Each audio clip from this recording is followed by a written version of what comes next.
Hello everyone, and welcome to another issue of our APMG Midday Mentors program. I'm Stephan, and with me today is Ellis de Haan, who is the head of the DevOps and SRE practice at XEBIA, which is a global IT consulting company. Hello, Ellis. Hi, Stephan. It's great to have you here. Thanks for having me. Yeah, what we're talking about today is Site Reliability Engineering, which is an approach actually coming from Google. And I want to ask you, Alice, if you could give us just a small overview what SRE actually is. My understanding is it's all about keeping systems up and running. I think you're very right to say that, Stephan. It is in the end about reliability, as Site Reliability Engineering is actually the complete word of SRE. SRE, as you can say, is an approach which was coined by Google. But what we always tell our customers is, you're not Google. So don't try to copy Google and doing exactly what they have done when coining the whole concept of SRE. SRE is a way of looking at the availability and reliability of systems and how you engineer reliability into your systems. It's another way of doing DevOps, but if instead of focusing on increasing velocity and collaboration between development and operations teams, SRE really focuses on the system reliability. I think service management is around for quite some time. I understand this is a different approach. It is. So, as mentioned, SRE is Google's approach to operating very large-scale services. So generally taking an engineering approach to engineer reliability into systems. So it takes into account the whole part of a system, which can be an organization or just an application, and all what is needed to make this system more reliable, being IT components, being an IT architecture, but also being mindset of teams and the organization set up to make sure that in the end reliability is there. And I think what a very important difference is that we're not talking about availability, we're talking about reliability. And an important difference in this is that look at, for example, a paper producing machine. If the machine is down for 1 minute every hour, it has an availability of over 98%. But it can take at least 30 minutes of runtime to get to the point if it's producing quality paper. So in effect, it is only operating reliably less than half of the time. And that is a very big difference when we look into site reliability engineering instead of only looking into availability metrics. Alice, you said earlier, it's another way of doing DevOps. DevOps and Agile is all about teams. And I understand there are SRE teams. So what is it that they are doing? An SRE team, in the approach as Google came up with it, they are operating an application, for example, the Gmail product of Google.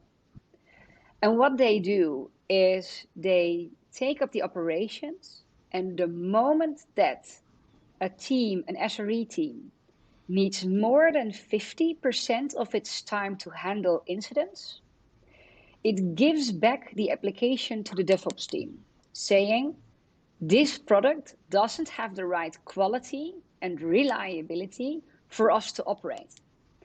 So it's less than 50% of the time working on incidents or anything that happens with the application.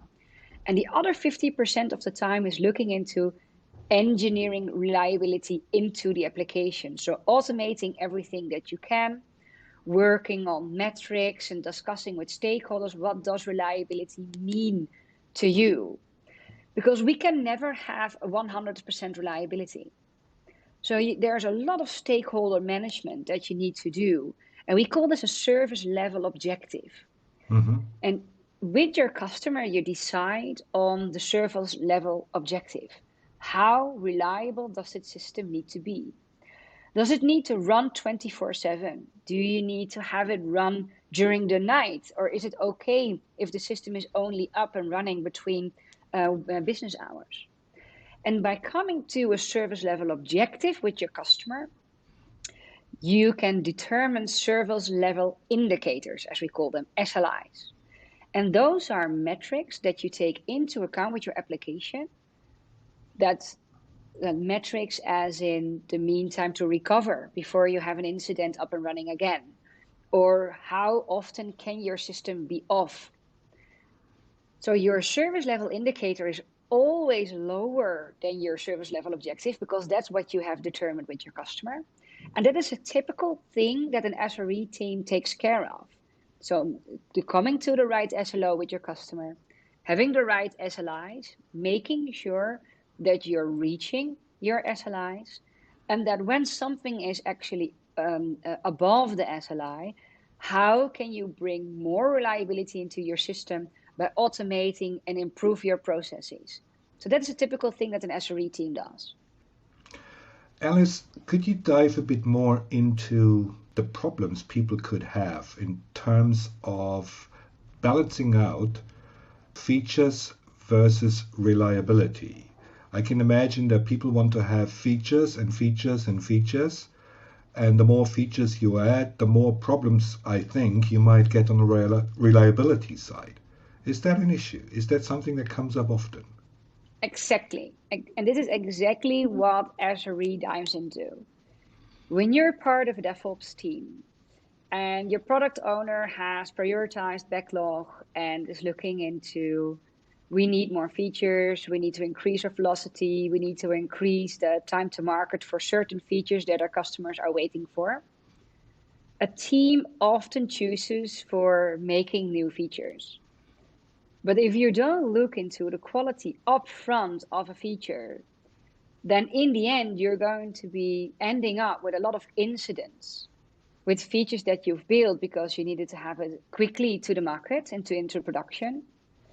But in the end, as a team, you will end up dealing with a lot of incidents, not having the time to work on new features.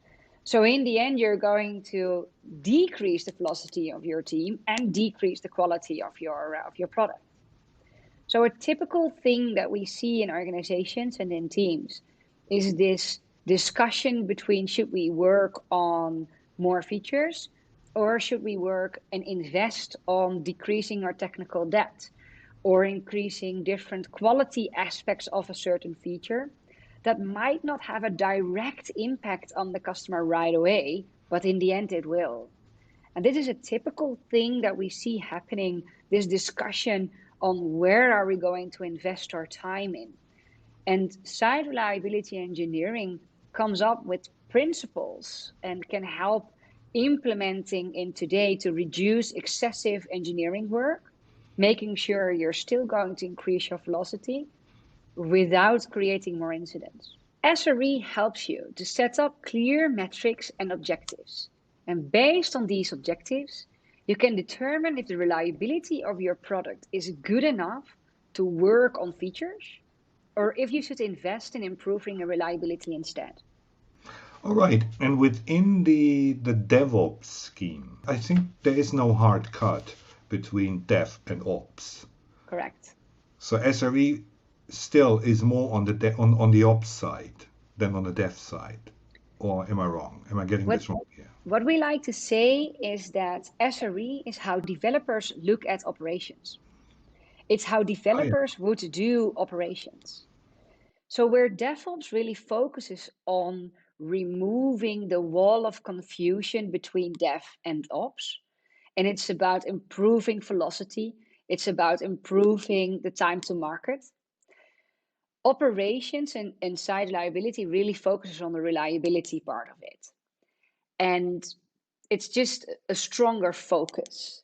That doesn't mean that in the end of obviously when you have a stronger reliability, your time to market is also going to improve. Or your customer happiness is improved. And how you need to look at it is, as I said in the beginning, you're not Google. So you don't have to copy the SRE practices as Google has done. If you have a very large enterprise with applications that have a lot of customers, you can choose for setting up a separate SRE team. In other situations where you're a smaller organization, you can choose to apply the SRE principles to your own organization and having the SRE within your DevOps teams. So it's just people with the T having more knowledge on the SRE side of things that are taking more focus on reliability.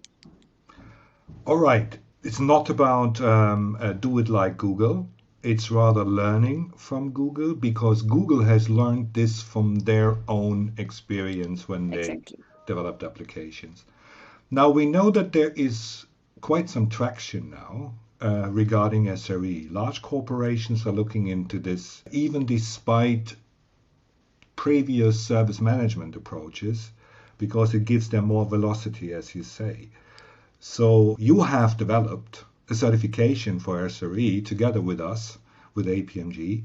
And would you give us a kind of a nutshell overview of what can people learn when they take a training course from XEBIA? What is it that they can prove? What evidence do they show when they have achieved a certification? Great question, Stefan. So our consultants are also trainers. They are in the field with customers working on applying SRE principles. And we have put that into a training of 2 full days physically, or 4 times half a day virtually.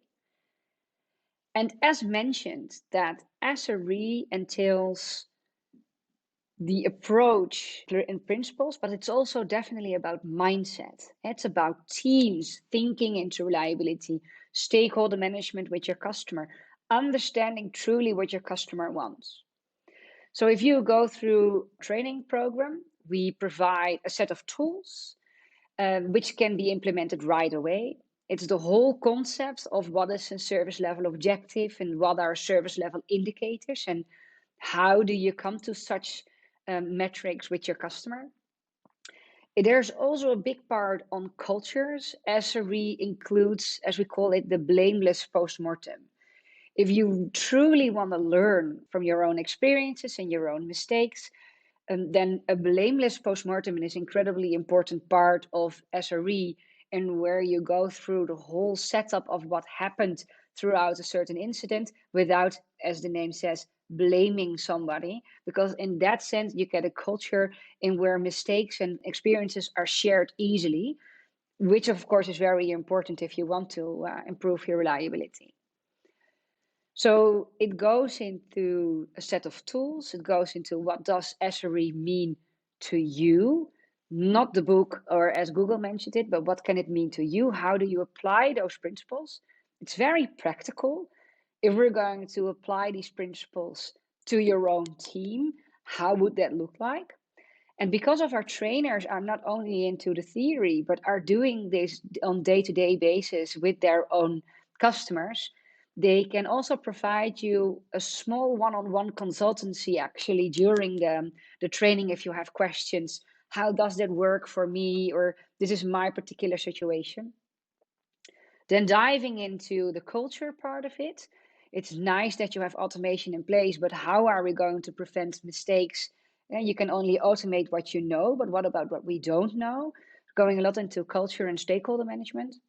And then last, but definitely not least, if you follow the training with XEBIA and the certified with APMG, we close off with an awesome serious game, Site Reliability Engineering game, in which you actually are going to act as an SRE team and experience in almost reality how to make difficult questions like, am I going to invest in features or am I going to invest in reliability this sprint?